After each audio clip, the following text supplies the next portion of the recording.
तो 4.5 कवि बचे 4000 कवियों में से। एक बात, लेकिन जो दूसरी बात ज्यादा दिलचस्प है कि ये चारों कवि उस समय हिंदी में कविता लिख रहे हैं जब भारत का स्वतंत्रता संग्राम अपने उरूज पर है और निर्णायक मोड़ पर पहुंच रहा है।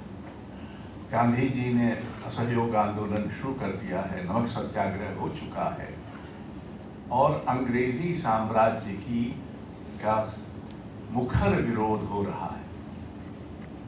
इनमें से महादेवी का अपवाद छोड़ दें तो किसी ने स्वतंत्रता संग्राम में सीधे हिस्सा नहीं लिया।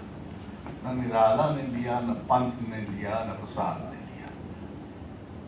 लेकिन उनकी कविता स्वयं स्वतंत्रता संग्राम का एक बहुत ही उजला संस्करण है।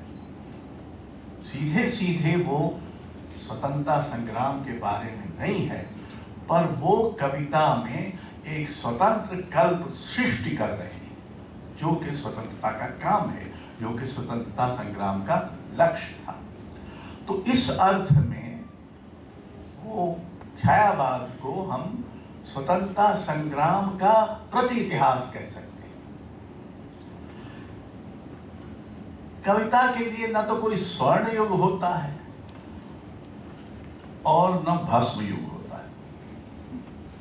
मतलब हर युग जो है वो उतना ही कठिन और जटिल लगता है जितना किसी और को या कोई और समय रहा होगा। और न ही समय और इतिहास से अस्पृश्य कोई अबोध स्वर्ग या अभयारण्य भी, ये कहीं और भागती नहीं, यहीं जूझती है। समय का इतिहास का कोई भी घमासान, समय या इतिहास का कोई भी घमासान हो, कविता उसके बीचों बीच रहती है। कविता की काया पर समूची समय की खरोचें और इतिहास के नक्शत साफ साफ नजर आते हैं। कविता को अक्सर समय से पहचानने की कोशिश होती है। हमारे एक मित्र थे नामवर सिंह, आप जानते होंगे, हिंदी के बड़े आलोचक थे। उनसे हमारा एक जिंदगी भर का झगड़ा था। और झगड़ा क्या था वो प्रासंगिक है, इसलिए बताता हूं। वो उनमें अद्भुत हुनर था कि वो किसी राजनीतिक सामाजिक प्रवृत्ति से साहित्य की किसी प्रवृत्ति को जोड़ देते। तो उसका एक प्रतिफल ये था कि मेरा जो उनसे झगड़ा होता था वो इस मान्यता से होता था कि मानो सारे परिवर्तन साहित्य से बाहर होते हैं और साहित्य का लगभग ये विवश कर्तव्य है कि वो उन परिवर्तनों को अभिव्यक्त करे, उनको प्रतिबिंबित करे। मुझे साहित्य की जो समझ थी और अभी भी है, उसके अनुसार साहित्य न तो किसी राजनीति का, न किसी विचार का, न किसी विचारधारा का, न धर्म का, इनमें से किसी का पिछलगुआ नहीं हो सकता, न हुआ है, न होना चाहिए। साहित्य भी अपना सच खोजता है, जो जीवन का सच है, मनुष्य का सच है, लेकिन वो अपने सच की तानाशाही स्थापित नहीं करता। लेखक वही होता है जो ये तो कहता है कि मैं जो कह रहा हूं ये मुझे सच लग रहा है, मैं अपने सच को हिम्मत से और कई बार हिमाकत से कह रहा हूं। लेकिन यही एकमात्र सच है, ऐसा नहीं हो सकता, क्योंकि सच तो अनेक है। जो सच को अपनी मुट्ठी में मानते हैं वो तानाशाह होते हैं, वो धर्म नेता भी हो सकते हैं, वो उपदेशक भी हो सकते हैं, वो दार्शनिक भी हो सकते हैं, वो लेखक नहीं हो सकते। लेखक ये विश्वास करता है कि सच अनेक हैं, जैसे इतिहास को और परंपरा को, धर्म को और राजनीति को और आर्थिकी को और टेक्नोलॉजी को और विज्ञान को, इन सब को सच पर कुछ न कुछ हक है, वैसा ही हक साहित्य को भी है। हम गरीब बिरादर सही, पर हम अपने सच पर अड़े हुए लोग हैं। आपको हमारा सच पसंद नहीं, कोई बात नहीं, लेकिन इसका मतलब ये नहीं है कि आपकी पसंद आने का सच हम ले आएंगे। या तो आप हमारे सच पर किसी न किसी दिन वापस आएंगे, और या हमारा सच आपसे अछूता रहेगा। लेकिन आपसे अछूता रहने के कारण, भले आपके पास शक्ति हो, अधिकार हो, दौलत हो, रौब हो, उससे वो सच मलिन नहीं पड़ जाएगा, उससे वो सच झूठा नहीं हो जाएगा, उससे वो सच दब नहीं जाएगा, वो रहेगा। जैसा बहुत सारी चीजें रहती हैं, कभी कभी उभर कर सामने आती हैं। आपको याद होगा कि महाभारत के अंत में व्यास कहता है कि मैं भुजा उठाकर कह रहा हूं, मेरी कोई सुनता नहीं। अरे तो जब व्यास की नहीं सुनी गई, तब हम जैसे दो छल्लों की तो सुनी जाएगी। तो इसलिए व्यास को भी ये, और हमारे यहाँ तो इसकी परंपरा है, भवभूति ने कहा है कि होगा कभी कोई समान धर्म जो मेरी बात समझेगा। तो भवभूति को समान धर्मा की तलाश है और अपने समय में वो नहीं मिल रहा है, तब ये सोचने की बात है कि समय के साथ कविता न्याय कितना करती है कि नहीं करती है। कभी हमने इस पर भी सोचा है कि समय कविता के साथ कितना न्याय करता है। ऐसे कवियों और कृतियों की संख्या बहुत है जिनकी उनके अपने समय में उपेक्षा की गई, लेकिन वो बने रहे हैं और बाद में कभी उनकी खोज हुई है, इसीलिए कि उनके पास जो सच था वो धूमिल, मलिन, ध्वस्त नहीं हो पाया।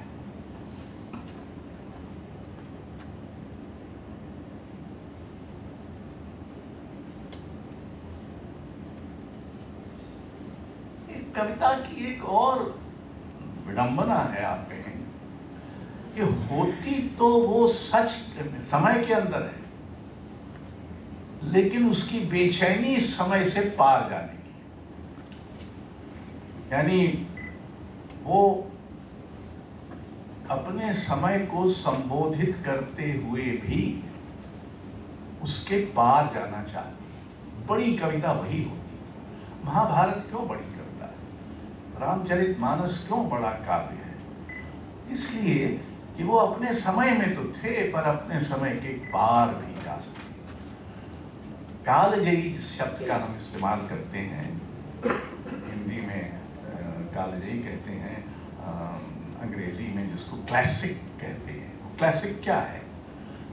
अपने समय में लिखा गया ऐसा ग्रंथ जो अपने समय के बाद भी प्रासंगिक बना रहता है, क्योंकि उसने अपने समय के सच को भी पकड़ा और जो समय के बाहर सच है उसको भी पकड़ने की कोशिश की। तभी वो हमारे लिए, मतलब इसलिए नहीं कि आपको पढ़ने की व्यवस्था है या पढ़ते ही नहीं, छात्र हैं तो पाठ्यक्रम में है, ससुरा तो पढ़ना ही पड़ेगा।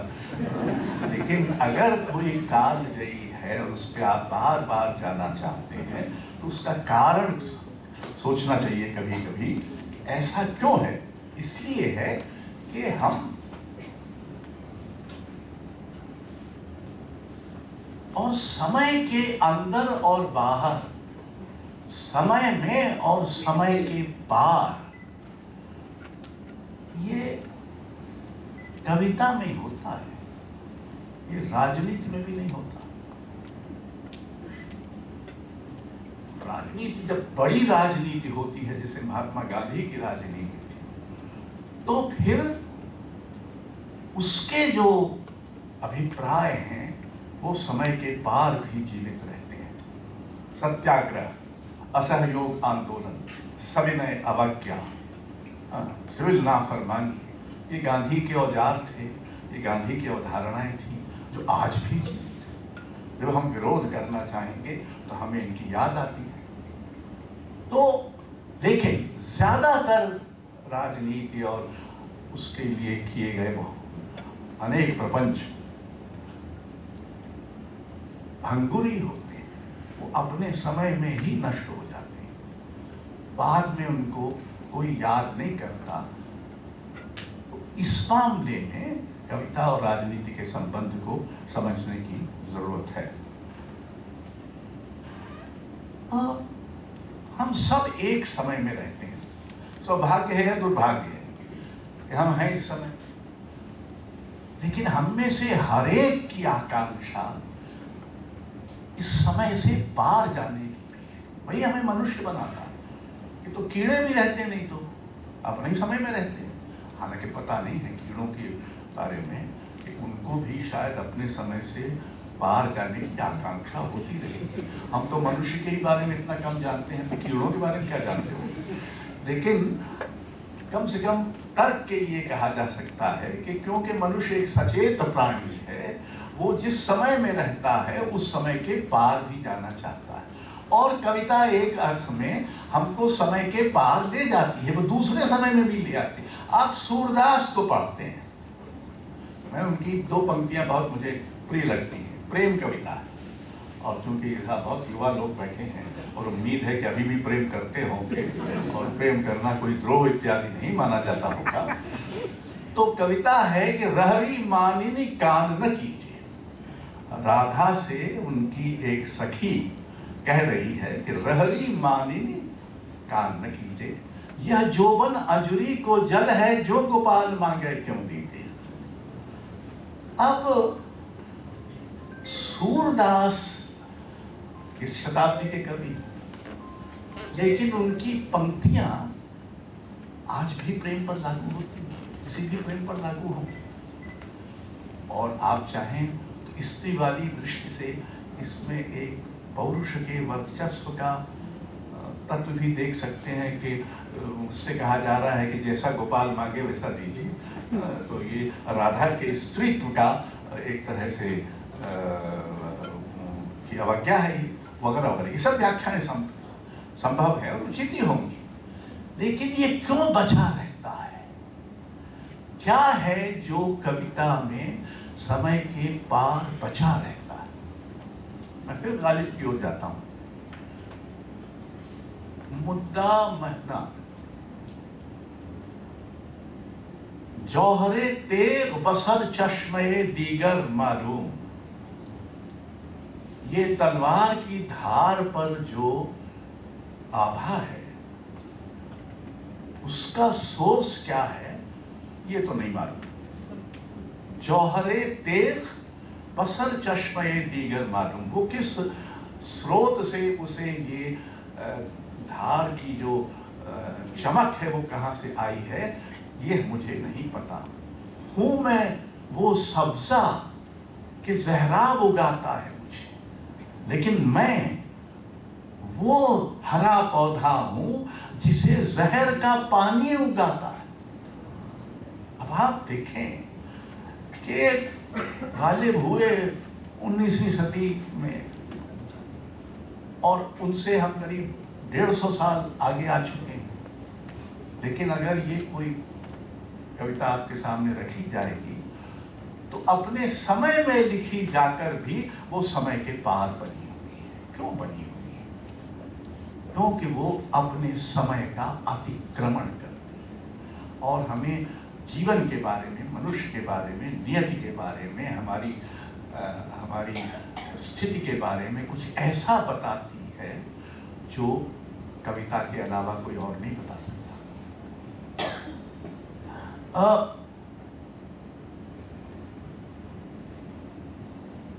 कई बार मैं सोचता हूं कि कविता पर समय की तहें ऐसे जमती रहती हैं जैसे पत्थर के ऊपर अगर लगातार पानी बहे तो उस पर काई जम जाती है। है ना, काई बनती है, तो कुछ कुछ काई पत्थर का हिस्सा नहीं बनती, लेकिन समय की तहें कविता का अंग बन जाती। तो ये जो समय के साथ कविता का संबंध है, ये बहुत अनोखा है। इसमें कविता के ऊपर समय जमता भी रहता है और एक तरह से समय झरता भी रहता है। वो कुछ ऐसे ही है कि जब बहुत समय का बोझ लगे कविता को, तो वो जैसे चिड़िया होती हैं जो पानी को छिटका देती है, वैसे ही कविता भी अपने पंख छिटका के समय को फेंक देती है।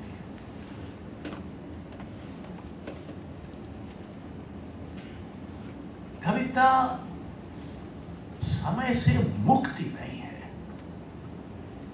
समय से मुक्ति नहीं है, समय में मुक्ति है।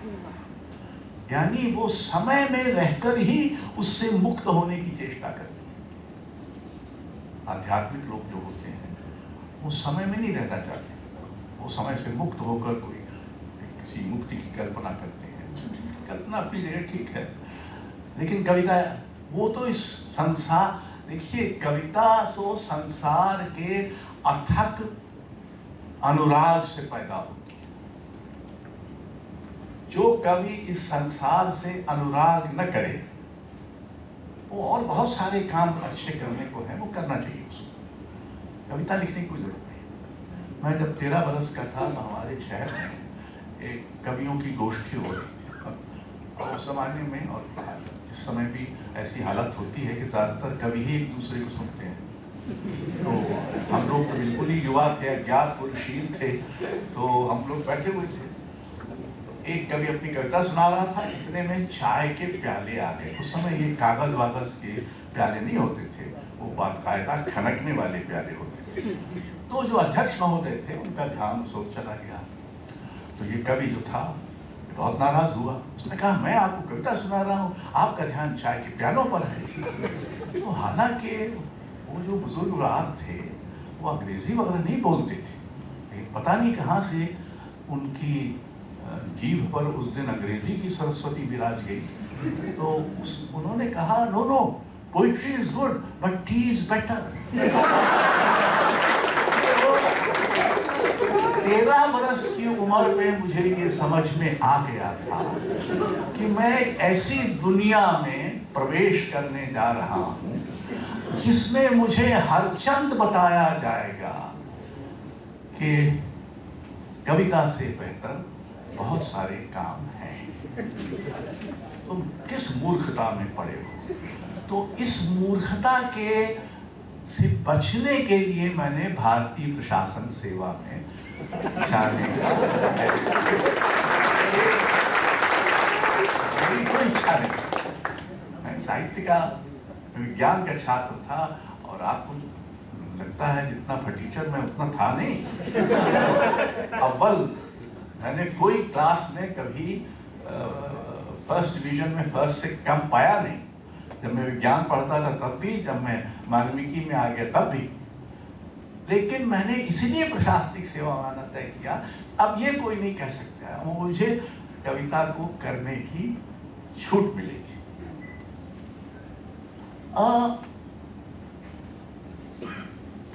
कविता समय बहुत सारी चीजें छोड़ता रहता है, क्योंकि समय का जो महत्व बोध है वो बहुत हद तक सामाजिक ऐतिहासिक कारणों से नियमित होता है। कविता इस छूटे हुए को भी दर्ज करती है। जैसे इस समय हम लोग कहते हैं, ठीक ही कहते होंगे, हालांकि मुझे शंका है, लेकिन फिर भी, कि सब कुछ राजनीति है, धर्म राजनीति है, और मीडिया राजनीति है, और सब कुछ राजनीति। सब कुछ राजनीति हो जाए, ये राजनीति हमेशा जाती है, ताकि जो कुछ राजनीति के बाहर है उसको हम भूल ही जाए। लेकिन सच तो ये है कि बावजूद इतनी सर्वग्रासी राजनीति के बहुत सारा हमारे जीवन में ऐसा घटता रहता है जिसका राजनीति से कुछ लेना देना नहीं। कविता इस छूटे हुए को दर्ज करती है, यानी वो समय की भूलों को संशोधित करती है, समय की नजरअंदाजी को किसी हद तक दुरुस्त करती है। ये मुझे आपको बताना पड़ेगा कि समय हो गया, क्योंकि मैं तो वो हूँ, बातूनी आदमी हूँ और ये बेचारे मेरा शिकार है। थोड़ी बहुत ऊब दिखाएंगे तो मैं समझ जाऊंगा कि हाँ मेरा वक्त खत्म हुआ। हर एक का समय खत्म होता है और ज़्यादा उसमें वो नहीं करनी चाहिए। पर कागज में जो खोज रहा हूँ वो कहाँ चला गया। अब जैसे मैं आपको कुछ पंक्तियां सुनाता हूं, कहता हूं कि इनसे आपको किस समय इसमें कहां बाधा पैदा करता है। कबीर की पंक्ति है, गगन की ओट निशाना है, दाएं चंद्रमा बाएं सूरज, इनके बीच छिपाना है। अब आप कभी कल्पना देखिए, गगन की ओट निशाना है। गगन जो इतना सर्वव्यापी है, ये ओट करके निशाना लगाना है, और दाएं चंद्रमा बाएं सूरज, इनके बीच छिपाना है। ये एक असंभव बिंब है, असंभव है, इसीलिए कविता में संभव है। ये बात समझने की है कि जो जीवन में असंभव है, वस्तु जगत में असंभव है, वो कविता में संभव है। दूसरा, तुलसीदास सीय रूप किम जाए बखानी, गिरा अनयन नैन बिनवानी। सीता की सुंदरता कैसे बखान की जाए, क्योंकि आंखों के पास जीभ नहीं है और जीभ के पास आंखें नहीं। इतना छोटा चौपाई है और इसमें सुंदरता की को बखान करने की जो मानवीय विवशता है, उसका एक रूपक है कि आंखों के पास जीभ नहीं है और जीभ के पास आंखें नहीं है।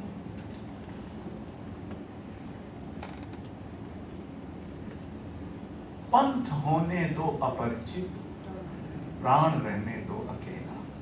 महादेवी की सिद्ध पंक्ति। अब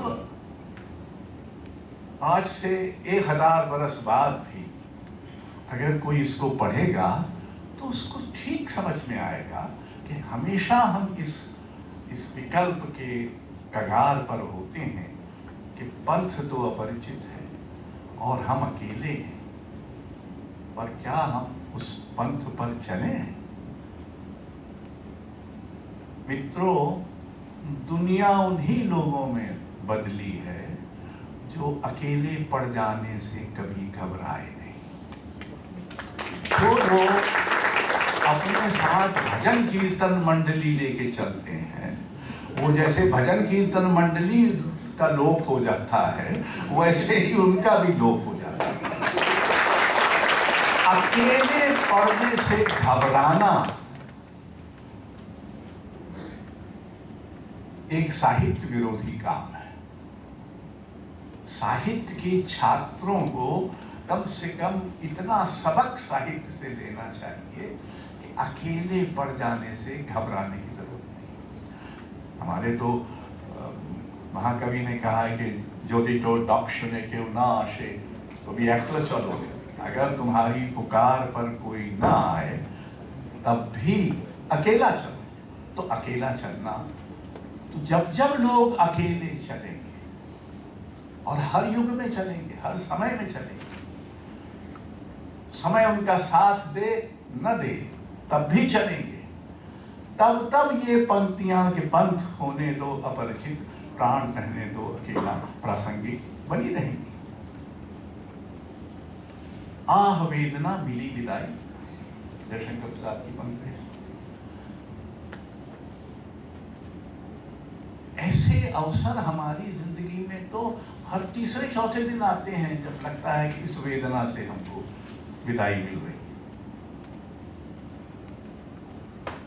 अज्ञे ने कहा है कभी अभी कुछ और जो कहा नहीं गया।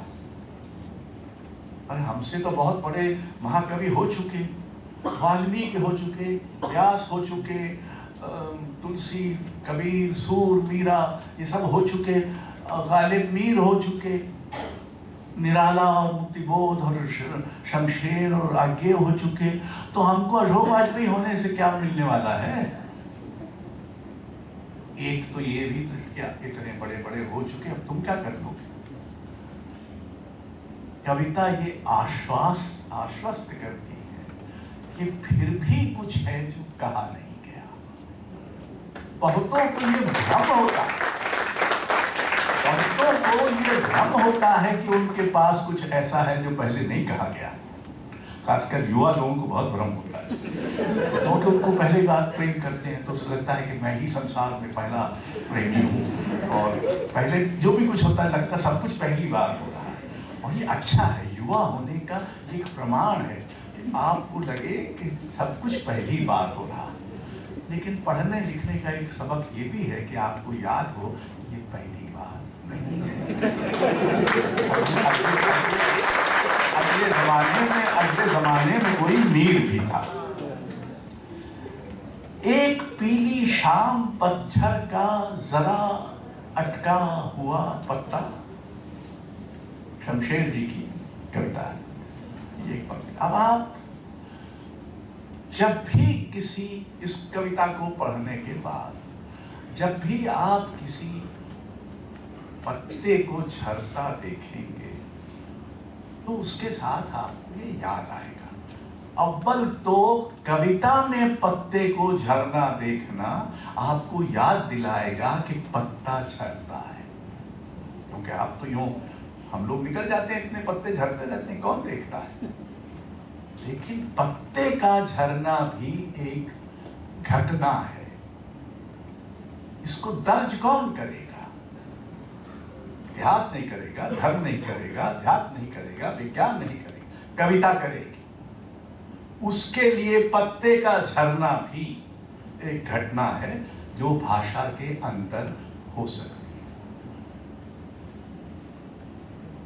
हमारे मित्र श्रीकांत वर्मा थे, वो कहते थे जो मुझसे नहीं हुआ मेरा संसार नहीं। जो कुछ मैं करता हूं वो तो मेरा संसार है, जो मुझसे नहीं हुआ वो मेरा संसार। गालिब का एक शेर है कि ना करदा गुनाहों की मिले दाद, या रब अगर करदा गुनाहों की सजा है। यानी अगर जो गुनाह मैंने नहीं किए, अगर मैंने जो गुनाह किए उनकी सजा है, तो मुझे दाद मिलना चाहिए उन गुनाहों की जो मैंने नहीं किए। तो श्रीकांत वर्मा क्या कह रहे हैं? यही कह रहे हैं कि जो मुझसे नहीं हुआ वो मेरा संसार नहीं। और हमारे मित्र हैं विनोद कुमार शुक्ल, उनकी कविता है सुबह 6 बजे का वक्त सुबह 6 बजे की तरह। अब आपको 6 बजे का वक्त तो याद नहीं आता, लेकिन कविता पढ़ने के बाद जब भी सुबह 6 बजे का वक्त आपके ध्यान में आएगा तो आपको ये भी ख्याल आएगा कि ये सुबह 6 बजे का वक्त सुबह 6 बजे के वक्त की तरह है। हमारे यहाँ एक अलंकार है ना, निरुपमेय क्या कहते हैं उसको, जिसमें ये है कि मतलब वैसे तो उपमा इत्यादि देते हैं ना कि तुम्हारा मुख चंद्र की तरह है, या वो मुख चंद्र है, चंद्र मुख की तरह है, उसको किसी और उपमा की जरूरत नहीं है। तो ये जो सब होता रहता है। अब थोड़ा सा अपने समय पर भी बात करनी चाहिए कि ये तो हो गया अपार समय। अब हमारा जो समय है एक तो भयानक हिंसा का समय है, हत्या, खासकर हिंदी अंचल, आप लोगों को पता नहीं, बेहतर हो शायद, जो राष्ट्रीय अपराध ब्यूरो के आंकड़े आते हैं, वो उसकी गिनती रखता है कि